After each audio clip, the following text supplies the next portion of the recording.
2008년 사토시 나카모토의 백서가 발표된 이후 수많은 이들이 비트코인의 종말을 예견했지만 비트코인은 지금까지 살아남아 올해에도 역시 사상 최고가를 경신했습니다. 최근에도 비트코인 시즌이 끝났다는 이야기가 많았으나 비트코인은 여전히 강세를 유지하고 있습니다. 최근 세계 12위 부호인 창업자 마이클 델이 자신의 트위터에서 가장 중요한 것은 무엇일까라는 설문을 진행했습니다. 거기에는 AI, 비트코인, 사랑과 인맥 그리고 복이 없음 이 네 가지 선택지 중 비트코인이 43.1%로 1위를 차지했습니다. 이에 마이클 델은 맞다고 답했고 비트코인의 열렬한 지지자인 마이클 세일러는 이 게시물을 리트윗했습니다. 이때 앨런 머스크는 감성적 바보인 저는 사랑과 인맥을 택했습니다라는 유머러스한 댓글을 달아 화제를 모았습니다. 페이팔의 공동 창업자 피터 틸 역시 비트코인을 여전히 보유하고 있다고 밝혔죠. 그는 블랙록과 레리 핑크가 비트코인을 채택했다며 세계 최대 자산 운용사 블랙록이 선택한 자산인 비트코인의 중요성을 강조했습니다. 이러한 슈퍼리치들이 비트코인을 중요하게 여기는 이유는 단순한 흥미를 넘어 중요한 자산으로 인식하고 있기 때문이겠죠. 지난주에는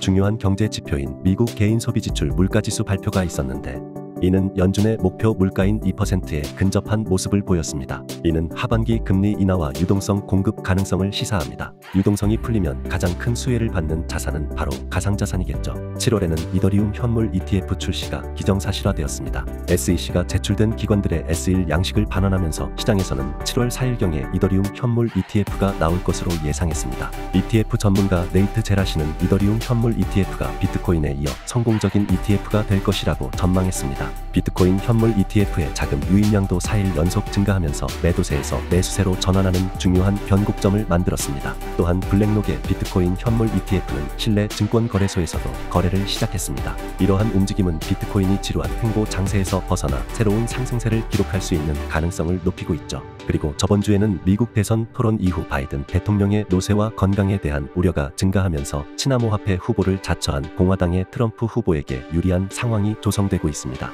바이든 대통령이 가상자산에 대한 태도를 바꾸지 않는다면 재선 가능성은 낮아 보입니다. 일본 최대 기업인 소니 역시 암호화폐 거래소 사업에 진출하는 등 일본의 움직임도 주목할 만합니다. 메타플랜은 지속적으로 비트코인을 매집하며 비트코인에 대한 강한 믿음을 보여주고 있습니다. 일본에서는 곧 일본 내에서 사상 최대 규모의 암호화폐 컨퍼런스도 열리며 이로 인해 일본의 암호화폐 시장이 활기를 띠고 있습니다. 알리바바를 세운 마윈이 창립한 중국의 핀테크 대기업 엔트그룹도 블록체인 유닛의 등록 자본금을 확대하고 있습니다. 이는 중국이 암호화폐 시장에 다시 진입하려는 움직임으로 해석됩니다. 아랍에미리트도 암호화폐 채택률이 높아지며 글로벌 시장에서 암호화폐의 중요성이 커지고 있습니다. 솔라나 현물 ETF도 신청이 이어지고 있으며 올 연말 미국에서 공화당이 정권을 잡는다면 많은 알트코인 현물 ETF 출시도 기대할 수 있을 것으로 보입니다. 2024년 사이클은 2017년 대세 상승장 사이클과 유사하지만 현재 더 긴 약세 흐름을 보여주고 있습니다. 이러한 흐름이 끝나면 새로운 고점을 갱신하는 상승 파동이 시작될 가능성이 큽니다.